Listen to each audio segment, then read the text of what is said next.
Hey everyone, it's Rob B here with Rob D, and you are listening to the Property Podcast. And we are reviewing your deals this week. We're going to dig deep into deals that you've sent us, where you can get an understanding of how our brains work and how we pick deals apart to either make a decision to invest or bin it off.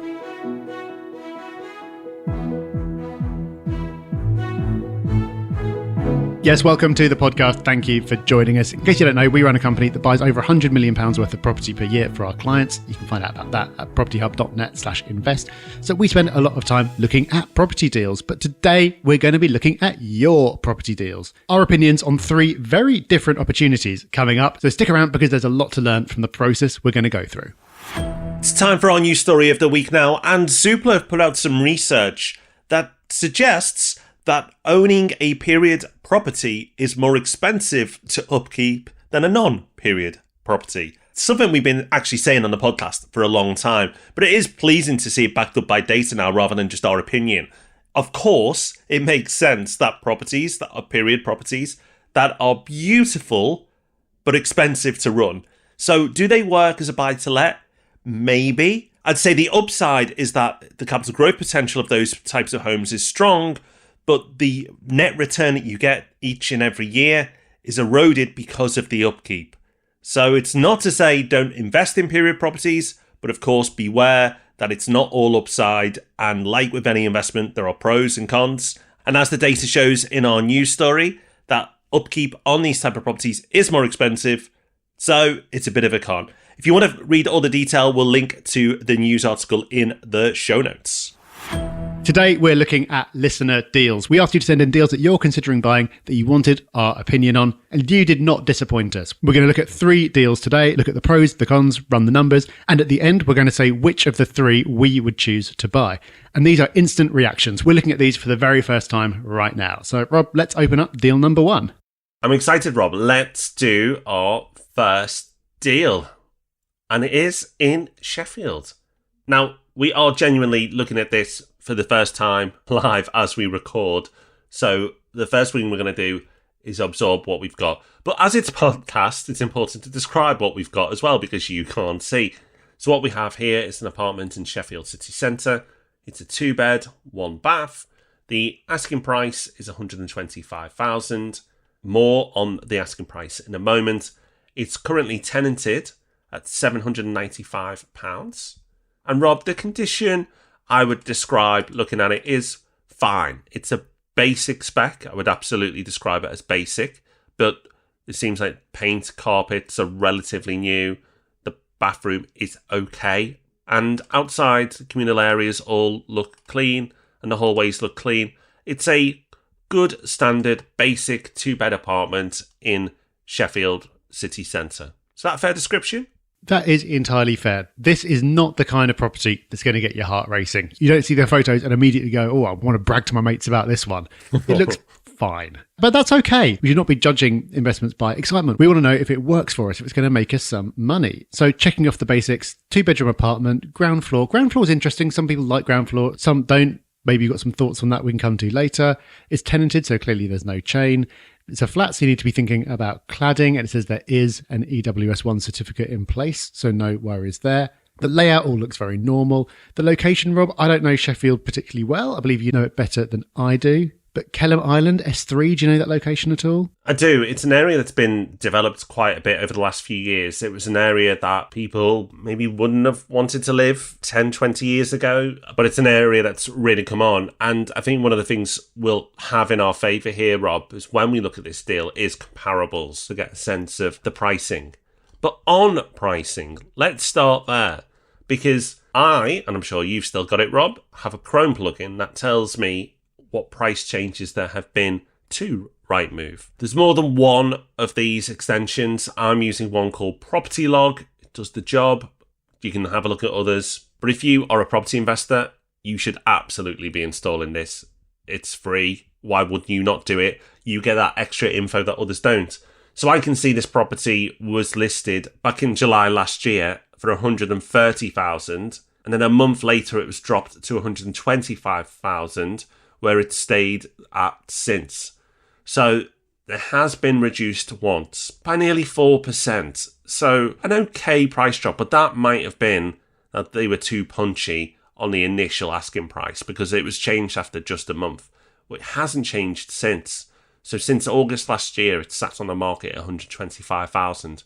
So the fact it's sat on the market for that long, Rob, I think it's interesting as well. Doesn't help me make a decision yet, but it might encourage me to put a more aggressive offer in if it's been sat there for that long. Well, interestingly, Simon, whose deal this is, has said, I can see on Zoopla that this flat last sold in September 2007 for £125,000. So I might have to pay the asking price of 125. So I think that's interesting because, yes, on the one hand, it's been sitting there for all this time, which implies that they should be interested in a lower offer because it's not going anywhere. But on the other hand, does it imply that they can't sell or aren't interested in selling for any less than they paid it for? Whether it's a can't or it's a won't because no one wants to sell at a loss psychologically, could that be why it's sitting there? Could they have had lower offers, but they just have no interest? That's their price. I think that's really interesting information, Rob. And it leads me on to something I've talked about on the podcast many times around negotiation, which is understand who you're negotiating with. So you could just take the surface level information, like I've said, like, oh, well, it's been sat there for a while, so I might consider a more aggressive offer. But understanding that extra information then helps you maybe adjust that offer. It doesn't mean you can't put an offer in, but you've got more understanding to why it may be rejected. Especially around that time, 100% mortgages, 95% mortgages were in play. So this person might be leveraged up to close to that amount as well. So while we don't know that, it's entirely possible. How do you feel, Rob, about the fact that the price has gone nowhere since 2007? So obviously, in real terms, that means it's going to be selling at far less than it was in 2007. You do still come across this in certain areas, but what do we read into that? Does that mean it was just like hilariously overpriced in 2007? Because obviously lots of areas have got way beyond the peak by now. I think you're right, Rob. It had to be hilariously overpriced to begin with. There was a new build boom at that time, and pretty much all properties, regardless, were overpriced. But in some pockets, there was just ridiculous pricing. But I do think there's an opportunity, though, because if anything was built in this area moving forward, even if you were given the land for free, you would not be able to build it or very much struggle to build it for that sort of money, 125,000. So a developer, even if they got the land for free in that area and tried to build now, they would struggle to sell it for 125,000. Now, that doesn't mean it's a great deal, that information alone, but I think it's interesting. I think what you learn from that is there's a floor, and of course desperate buyers can go below that floor, but there's a natural floor. There's whole towns and cities that rule applies to. So for example, not picking on this area, but Sunderland. In Sunderland, you can't build for a profit right now, and if you look, there's not a lot being built there for that very reason, because the prices are so low that developers can't come in and build for a profit. They'd make a loss even if they had the land for free. So there are areas where that applies. But that can create opportunity. But you know that nothing's going to be built in that area for anywhere near the sort of money you're buying at in any time in the future. So that supply and demand balance may eventually go in your favour because nothing's been built for so long. But you need the local fundamentals to make sure that supply and demand balance exists. Does Sunderland have it? Questionable. Does Sheffield have it? Absolutely. It's got fundamentals galore. Rob, I think what would be really useful now, before we get into the numbers, is look at the comparables and see what else is on the market in the local area. Now, when we do this, we're going to look exactly the same type of property, and we're going to look within 1/4 of a mile, which is the smallest radius we can operate in. And hopefully, when we do that, we're going to see some comparables come up. Okay, so what have we got? If we look at all flats within 1/4 of a mile, there's quite a lot. There's 73 results come up, ranging from the most expensive, £495,000. This is for a 4-bedroom flat that appears to have its own roof terrace with a sauna on it. So I don't think we're looking at a direct comparable there, Rob. But if we keep on going, like, all the way down to the bottom end, there's one for 23,000. That looks like it's not actually 23,000. We're seeing some studios about 50. Wow, there are some cheap properties in this area. But I'm seeing quite a lot, Rob, at around that 100 to 140 kind of price range. Interestingly, a lot of them seem to have had price cuts recently. Yeah, so that tool that we talked about earlier also helps you on the search screen. So you at a glance can see what's happening in the market. Again, a super useful tool. If you take just that away from today, you're going to be better off. And nearly every property, the vast majority, let's say, have had price cuts. And there's some really what could be perceived as cheap, probably better described as low price properties, Rob. I'm seeing a 1-bed apartment here that, based on the photos at a very, very quick glance, and you need to do more research than that, looks a really smart property for 80 grand. But it's going to auction, so it's probably going to auction for a reason. There's probably something wrong with it. It seems that this area is a real mix of property prices. So what I'm going to do is going to reduce the search down to exactly 2 beds. And when I look at the lowest price then, it's starting from 100,000. But that property, again, is an auction. So there's probably something wrong with it. When I see stuff advertised as investors only as well, that tends to put me off because it's code for cash only. So that suggests there's something wrong with it as well. So there's others that are just over the 100 mark with comments like that saying investors only or cash only. So there's something wrong with that. It could be the lease. It could be cladding issues are in play still. There could be a number of things wrong. So they're not like-for-like comparables because we know this deal that's been put forward by Simon doesn't have any cladding issues.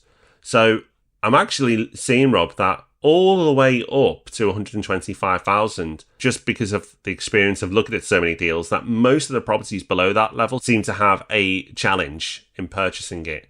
And actually, at 125, it seems like it's the cheapest non-problematic 2-bed in the area. So that's encouraging because it goes up beyond that.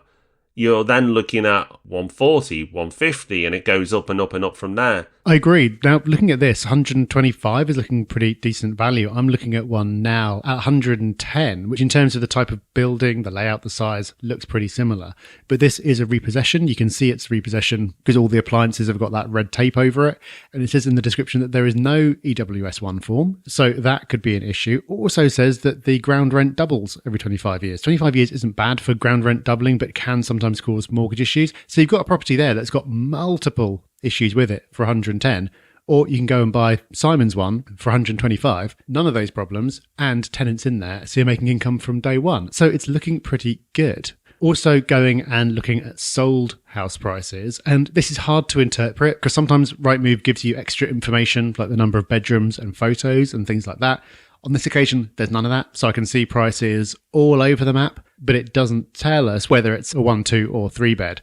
I can see a sale in here from 2020 for £82,000. Does that mean that this was like a super distressed sale, or was that just a 1-bed? I think probably the latter. But the point is here, we've got no sales in the same block within the last few years, and we can't glean that much from them. So in this case, I'd be putting more weight on what's happening in the market now and looking at the stuff nearby that's for sale like we have been. Looking at it a little deeper, Rob, I've gone to look at the floor plan, and the reason I've gone there is I want to find the total square footage for this apartment, and I'm pleased to see it is there. Unfortunately, not always the case, but it is in this scenario.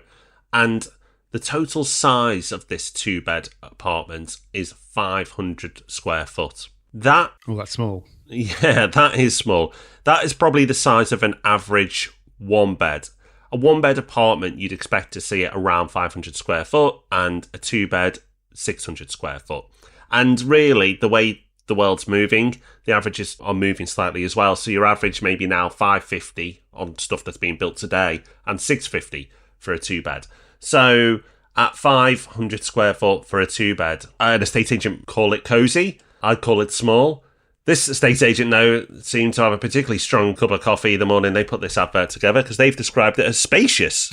So there's a lesson in there alone that just because someone describes something as spacious, or anything else for that matter, an estate agent, wherever they describe it as, doesn't mean it's particularly true. Now, it could be true to them, but it's not true to me, and it's not true by the national averages either. So it is a small apartment. It is basic spec. So although it is at the bottom range of comparables, based on what I can see, I would expect it to be near the bottom range. So I don't know if this is a great deal. I don't think it is. A good deal, maybe. But I'm starting, and I'm not quite at my final verdict yet, Rob, but I'm starting to think this may be a fair deal. I'm starting to move into that category. I don't think it's a bad one. I don't think it's a great one. I don't now think it's good. We'll see. More information may change my mind. But if you put me on the spot right now, I would say it's a fair deal. Well, let's see if some numbers change anything, because I've just been running the rental numbers on this. So I'm assuming that you paid the asking price of £125,000 here. We know, helpfully, that the ground rent and service charge is £125 a month. So I've put that in. And we know that the rent now is currently £795 a month. So that gives you a gross yield of 7.6%, which is very good. If Simon gets up to the 825 that he thinks is possible, then that takes you to a gross yield of nearly 8%. So very strong. I've then gone and put in some standard assumptions. I'm assuming you're borrowing 75% at a rate of about 5%. I put in 10% for management, 5% for repairs, and 2 weeks of the property sitting empty per year. Obviously, these could be very different. For example, you might not have management at all if you're self-managing. Put some standard ones in there so you can compare things on a level footing. And if you do that, that brings you out an ROI of 5.8%. Pretty good. So on the rental numbers, yeah, I'd say pretty good. But of course, the rental isn't the full story. If I was collecting that with a good expectation of capital growth to come, then I'd be very, very happy. We don't know what Simon's motivation is, but if we were investing, we'd be looking for that combination of the two. You want to collect some good income, you want the growth to come. How are you feeling about the growth side of this? I'm not feeling great, Rob. I'm not feeling great at all, because one of the things we talk about is find a good area, which Simon has done here, but find the best stuff. Now, you can go for the best deals. What Simon's unearthed is the most basic, non-problematic property in this area, but it is basic. As we've touched on, the spec is rock bottom. It's perfectly acceptable, but let's just say the majority of people listening here today would not look at this property and go, oh, I would dream to live in this property. It's got good numbers, approaching great, but let's call it good to great numbers. A good area, absolutely. But what it lacks for me is the potential for capital growth. Now, does that mean you will not get any? Far from it. As the area lifts, this property will lift as well. But you are completely relying on the area and not the property. It will get dragged up, and you will get some in the area that will outperform others. So for me, Rob, if it was a yield play, maybe I'd consider it. Maybe. But if this is a capital growth play, I would absolutely not consider it. And if it's a mix of the both, then I'd probably also go in, not consider it. So it's a no, maybe for me, depending on your strategy. So Rob, it begs the question, what would have to change for us to get as excited about this deal? Well, you can't change the size of this property. And even if you upgraded the spec, the rest of the building is basic. So people would know that you've polished a not so attractive item. So you can't really upgrade the spec that much. You can, and that it won't hurt, but it's not going to make a huge difference. So for me, the only way forward to make at least the yield play a definite or a strong yes instead of a maybe is that price coming down, although it may not be achievable. So I'd want to see it coming down by at least another 10 grand. And then I'd feel like I've got a really strong deal, but judging on the comparables and looking at everything else in the area, and my yield would improve. So I would feel a lot better if I could get this for around 10 grand less. Whether that's achievable or not, we don't know. Because of the seller's situation, we're unsure, we don't know. And I'm saying at least, this would need at least 10 grand off to get me interested for that particular strategy play. Yeah, I completely agree. We're giving our opinions on these. Our opinions are always going to be based on our strategy, unless the listener specifically said, here's what I want to do. In this case, he hasn't said, so we're going to see it through our lens. There's nothing you can do to force the growth here. So the rental numbers have to become so good, you can't resist. So if I were looking in this area, if I couldn't get it with this investment, I'd probably be looking for others where the vendor is in a different position and maybe go in with cash and get it at a really low price, where you're going, this is fantastic. I'm getting a close to double-digit ROI. Over time, the rent's obviously going to go up as well, so happy days. That's the only way of looking at it for me. But would we buy this at all? Well, we'll find out at the end, because after we've looked at all our deals, we'll talk about which ones we personally would buy. But Rob, let's move on now, and let's move on to something completely different. Open up this next one and tell me what you think, because this could barely be more different from the deal we've just been looking at. Well, this, first of all, is going to cause controversy of where it is.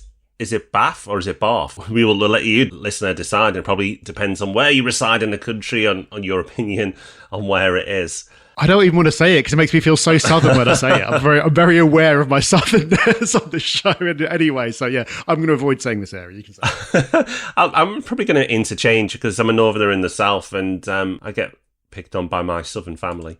So this is a 4 double bedroom house in Bath, and it's lovely, actually. I'd describe it as lovely. The curb appeal is okay. It's a lovely looking home. Inside, big rooms, lots of light, and then the garden I absolutely love. Beautiful garden. It's definitely a mature garden. It's one of those properties that a lot of our listeners would love to live in.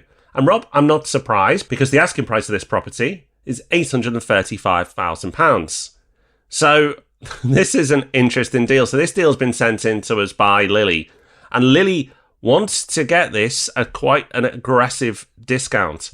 She wants to pay £735,000. So £100,000 off the asking price. And she believes the rent would be £2,500 per month. Now, there seems to be a few issues with the property, or potential issues, and there's some spray foam in the loft.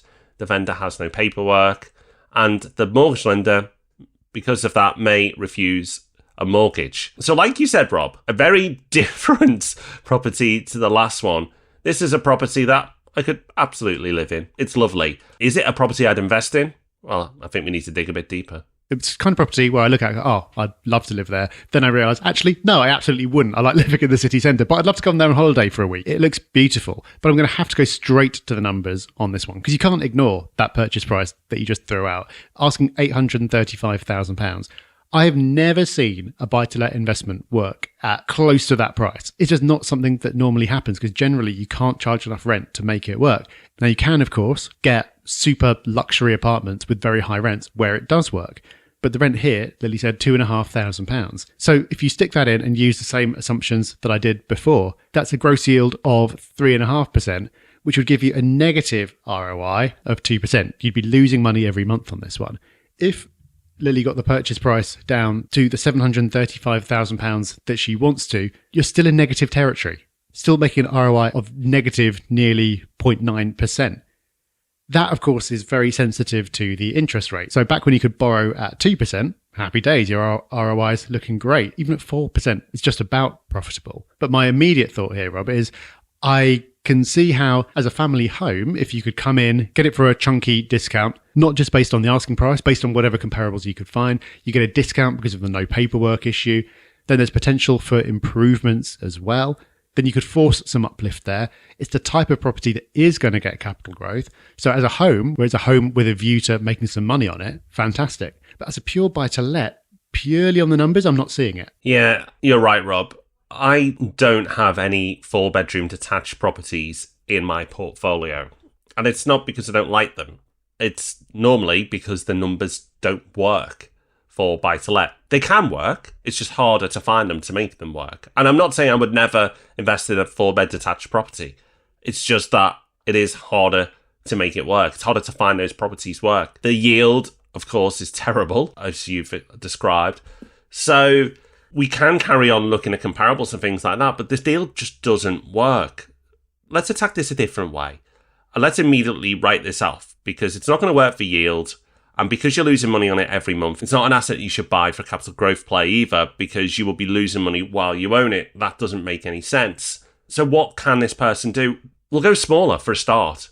And if you broaden your search area to a mile, then you start to see properties that potentially may work for buy-to-let. I can see 1-bedroom apartments, and lovely looking apartments I may add, for around the £200,000 mark. And without validating this, I'm seeing estate agents claim that you can achieve a gross yield of nearly 8% on those properties. Now, we've already heard that an estate agent described a 500 square foot 2-bed apartment as spacious, so don't take that as gospel when you read it. But even if it comes out at 6%, that's a lot stronger than what we're looking at. So if you want exposure to the area and you want a beautiful looking property, they exist. But to make it work for investment, you need to go smaller, in this area at least anyway. So therefore, you've got the exposure to Bath, and you then have a beautiful looking property, in this case just a 1-bed apartment, and you can also get the yield. So this is not us telling you, right, go and invest 400 miles away. Yeah, you absolutely can. And yeah, you probably will find a better deal if you're willing to open your area up more than a mile, as I've suggested. But if that is out your comfort zone, or you're committed to this area because you truly believe in it as an investment case, then you can still make it work. You just need to make it work with a different property. Rob, that's how I've come at this. Would you come at it a different way? Well, I've just been having a quick look at comparables, and it's not easy because the nature of the area and the type of property means it's not a block where you've had a load of sales recently, so you can go and look at the history. It's not an area where there's tons on the market. But based on what I can see on a very quick look, if Lily managed to secure this for $735,000, I think that is a very good deal. I can see a couple of things on the market for only slightly less than that are nowhere near as good in terms of size and internals and anything else. So I do think there's an opportunity here to come in and solve a problem and make some money. So we've got this paperwork problem, we might have a mortgageability issue, but the opportunity here might be, if you're confident, if you know you can solve those problems, to buy with cash or a bridging loan or something, solve those problems so it is mortgageable for future buyers, then you've immediately got a property that's worth more. But if you're going to do that, the only way I can see it working, because it doesn't work as a buy-to-let, would be doing it as a flip. It's the only way. So you solve the legal problems, you solve the mortgageability problem, you polish it up so it shows well, then suddenly it's open to probably second-time buyers and you can sell it at a profit. The only other way I could see this working is that maybe you could make the numbers work as a holiday let if you wanted to hold it for the long term because you believed in the capital appreciation of the area. But I think that would be a stretch. So for me, Rob, there is something to be done here, but you need to come at it with a clear angle, a clear plan, and a lot of confidence, because this isn't just a case of secure it at a decent price, put tenants in, away you go. We will come back to this one with our final thoughts after we've reviewed one more. But I know how to pronounce this next area, Rob. It's called home. Well, for those who've not quite picked up the accent yet, Liverpool. So this deal is in Liverpool. In fact, it's an area of Liverpool that I know very, very well because the world's greatest football team also resides in this area. It's called Anfield. So this is in North Liverpool. And this deal is coming from Rob. And I promise I've not put my own deal in here. It's just yours. It's not mine. I can promise you it's not my deal. But Rob has put this deal in. Rob has had an offer accepted at $109,000. I must stress, this is not either of us. And the tenant is paying £750 a month. Rob, I don't need to get my calculator out to know that's a bit of a spanking yield. That's a really good yield. We'll get into exactly what it is in a moment. This is a three-bed house. To describe it, it needs work. Let's put it that way. It's currently not in dream home condition, and I don't think it will be. Part of it looks a bit tired, part of it looks acceptable. It's not an incredible looking property, let's put it that way. Old carpets, old heating system, old windows, kitchen's okay.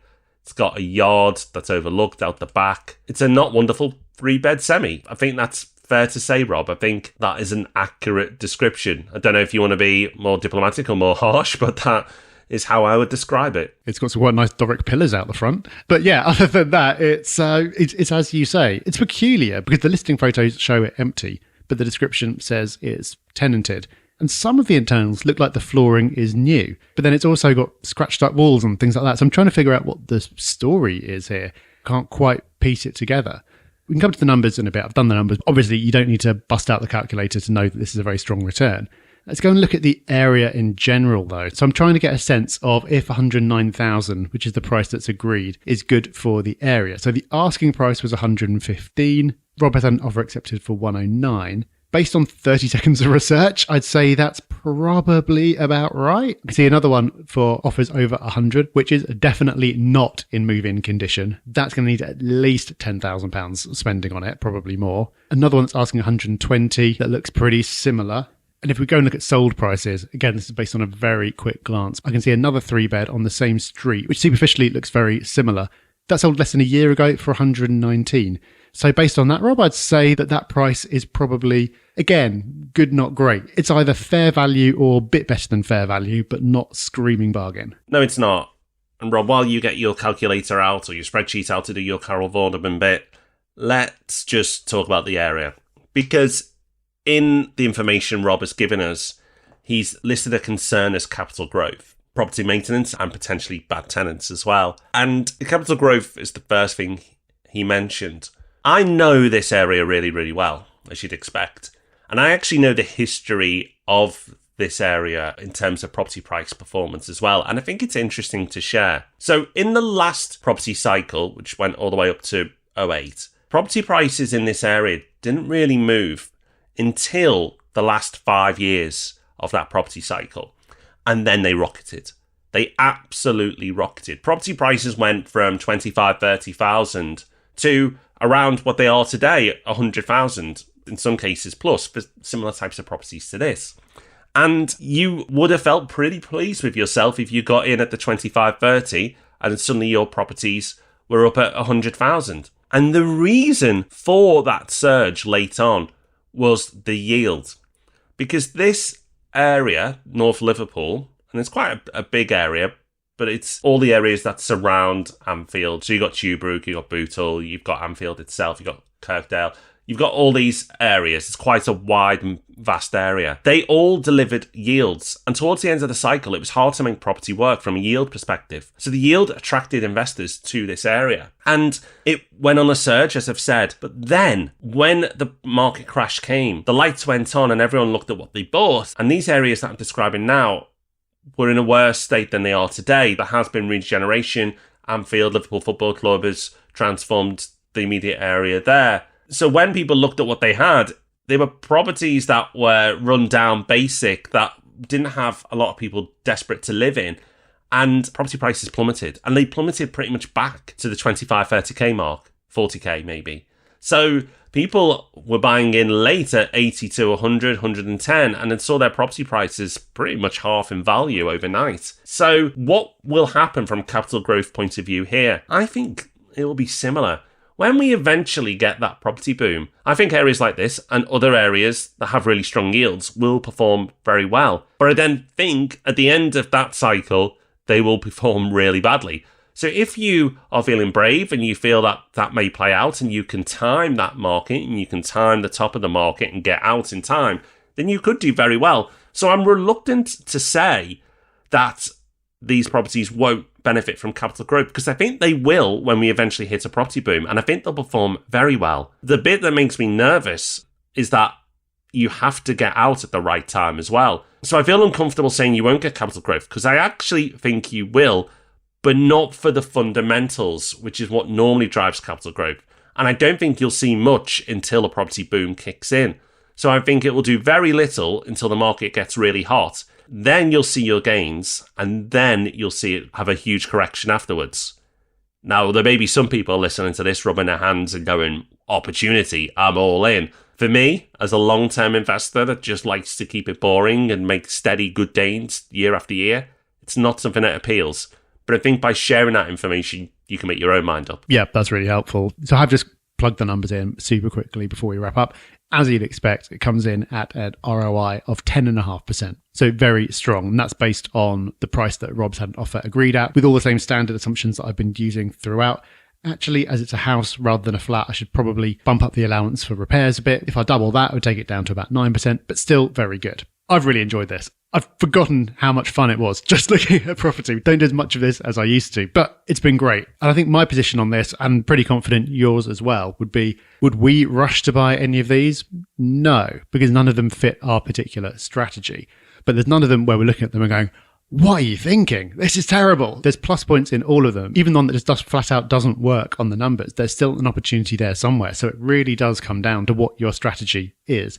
None of these are right for us, but all of them could be right for someone. I think you're being very kind, Rob, and this is probably why you're so loved across the nation up and down, because I can see why 2 deals would work for the right person. Not me or you, as you said, but I could see why 2. But the 4-bedroom property in Bath, I don't know.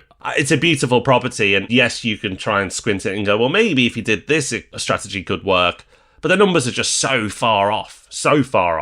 And in fact, it may even have multiplicity issues, not just from the rent being so low, but actually some of the issues with the property. For me, that's a hard no for anyone's strategy. I think if you want that area and you want a high-end property, you can still get it. For me, that's a hard no. for pretty much everyone unless they can see something I can't, which is entirely possible.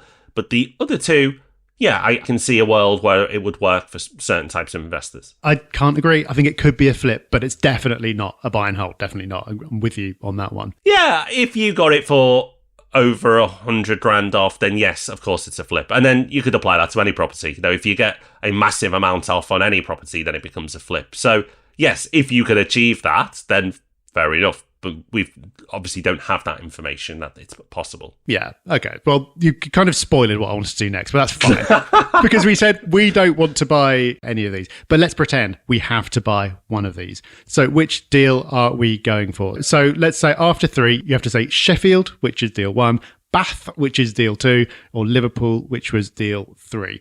So after 3, 1, 2, 3, Sheffield. Liverpool. What? Okay, should I explain myself? Because I feel like I'm the one who's gone a bit off piece there. No, I think it's fair. I think there's a lesson in this as well. So go for your reasons, but I'll explain why I didn't pick Liverpool. So I'm tempted by the get in and get out at the right time argument. Because, like I said, none of these work for our strategy. So the closest to my strategy would be Sheffield. It's a city centre apartment. The returns are pretty good. Might get some capital growth, whatever. But there are so many other deals, probably within half a mile of that one, that suit my strategy so much better, which would just make me feel like I'm compromising too much, which means if I have to pick one of these, I want to be doing something different. So I kind of like the idea of, well, I can get a double-digit ROI, and it's something that I'm buying knowing that it's got a lifespan, and when it hits a certain trigger, it's time to get out, and get out very quickly before the market turns. So would I actually do that in real life? No, but if we're playing this game where we have to, that's the one I'd go for. It's the holding period that puts me off, Rob, and I understand the strategy, but the holding period worries me because I would say in that area, compared to the Sheffield area, you may, and it's not a certainty, and it's not a broad brush thing, but I would say your risk is probably slightly higher of having more problematic tenants because it's not currently a area that people would crave to live in. The transport links are terrible. The closest station's a mile and a half away. It's a cheap area for a reason. And what I like about Sheffield is it's the cheapest property in a good area. And yes, the property is basic, and therefore I wouldn't want to go for it myself because I think it'll hit the capital growth. But the area is not okay. It's not as good as Bath, but the area is solid. It's a good city centre location. The property is less desirable, so I ultimately wouldn't go for it for that reason. But that is why I'd go for it because it would probably be the easiest to look after. The easiest to add to the portfolio and forget about. And will it ever deliver the numbers I want? Probably not. I definitely want to get at least 10 grand off it, as I said. So I completely understand why you've picked Liverpool and I think you've lost the plot. And I think there is a play there for those who maybe like to gamble a little bit more, a bit more adventurous with their investments, but I've gone for the play safe option. Are you sure it wasn't your deal? Are you sure? Oh, you unmasked me. I thought I'd thrown you off the scent, but no, I probably should have used a different name, shouldn't I? I think one final point on knowing areas too well, though. I've seen multiple times, more times than I can remember, how people, when they know a local area, get either too negative or too positive.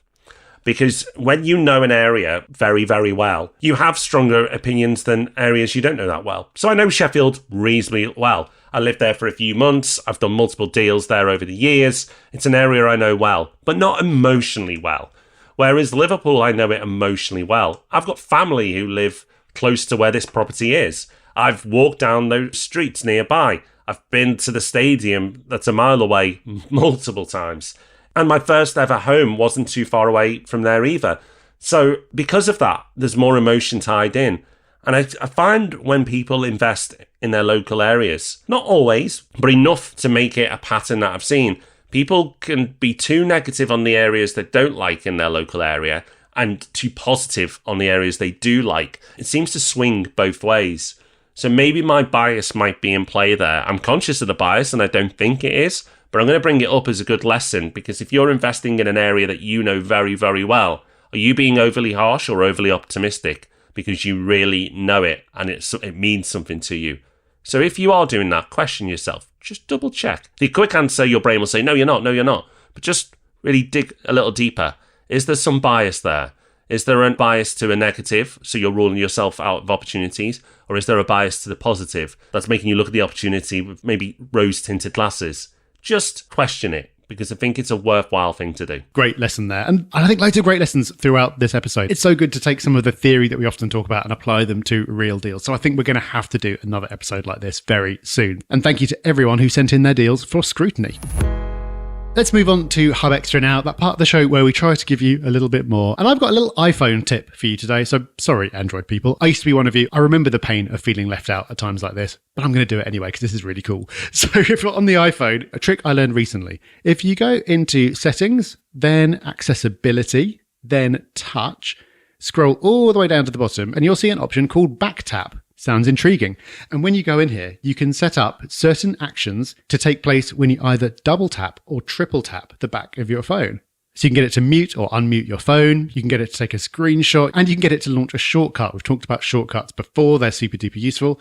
So I've set mine up so when I double tap the back of my phone, it launches a shortcut that launches ChatGPT. So now if I want to ask ChatGPT something, which I do a billion times a day, tap the back of my phone twice, it launches. It's basically magic. This is a tiny tip. I can't remember where I picked it up from, but thank you whoever shared this in the first place because it's really, really cool. That is really cool, Rob. I did not know that, and I will be setting it up. And make sure you set yourself up for success. How, my dear listener? Well, by joining us on Sunday in the Sunday Times and reading the home section and checking out the questions we're answering there. Or coming back on Tuesday for Ask Rob and Rob, and then returning for the same time, same place next week for the Property Podcast. By achieving that on a regular basis, you will achieve property enlightenment, I'm sure.